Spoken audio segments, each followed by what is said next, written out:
ఒక నది దగ్గర ఒక కోతి నివసించేది. కోతి చురుకైనది, ఎప్పుడూ చెట్టు కొమ్మలపై ఆడుకుంటూ గడిపేది. ఒకరోజు మొసలి అక్కడికి వచ్చింది.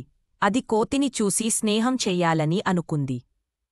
మొసలి, మనం మంచి మిత్రులం అవుదాం అని చెప్పింది.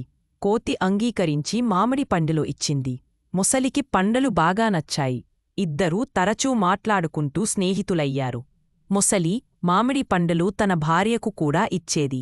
కాని దాని భార్య చాలా లోభి.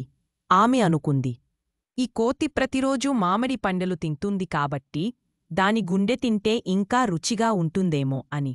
ఆమె మొసలిని కోతిని మోసం చేసి తెమ్మని చెప్పింది. మొసలి బాధపడ్డా భార్య కోసం అంగీకరించింది.